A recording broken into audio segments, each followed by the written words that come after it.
What is the world you see? The world you see is based on sacrifice of oneness. It is a picture of a complete disunity and total lack of joining. Around each entity is built a wall so seeming solid that it looks as if what is inside can never reach without, and what is out can never reach and join with what is locked away within the wall. Each part must sacrifice the other part to keep itself complete. For if they joined, each one would lose its own identity, and by their separation are their selves maintained. The little that the body fences off becomes the self, preserved through sacrifice of all the rest. And all the rest must lose this little part, remaining incomplete to keep its own identity intact. The world, in its original connotation, included both the proper creation of man by God, and the proper creation by man in his right mind. The world is false perception. It is born of error, and it has not left its source. It is not will for life, but wish for death, that is the motivation for this world. Its only purpose is to prove guilt real. No worldly thought or act or feeling has a motivation other than this one. It will remain no longer than the thought which gave it birth is cherished. My holy brothers, think of this a while. The world you see does nothing. It has no effects at all. It merely represents your thoughts. The world may seem to cause you pain.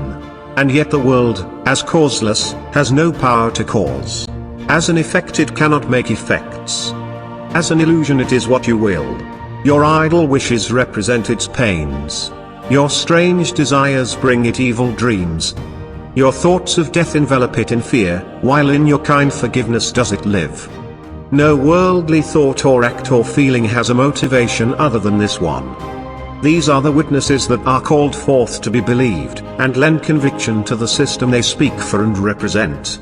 And each has many voices, speaking to your brother and yourself in different tongues.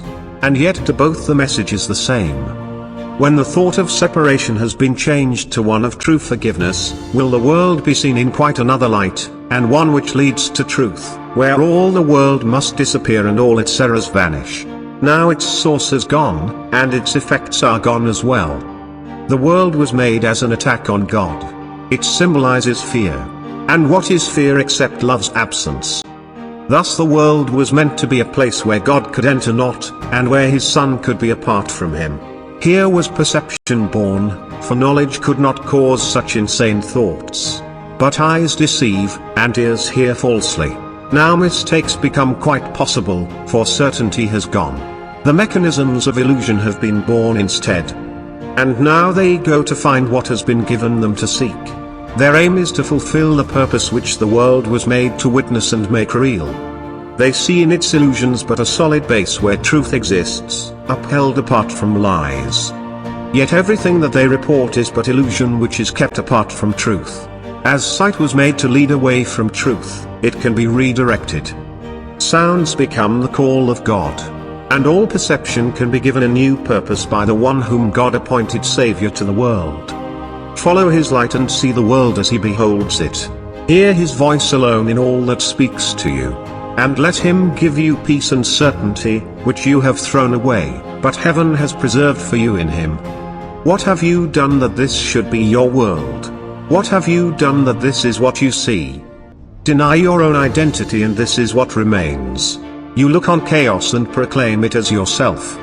There is no sight that fails to witness this to you. There is no sound that does not speak of frailty within you and without, no breath you draw that does not seem to bring you nearer death, no hope you hold but will dissolve in tears. Deny your own identity and you will not escape the madness which induced this weird, unnatural and ghostly thought which mocks creation and which laughs at God. Deny your own identity and you assail the universe alone, without a friend, a tiny particle of dust against the legions of your enemies.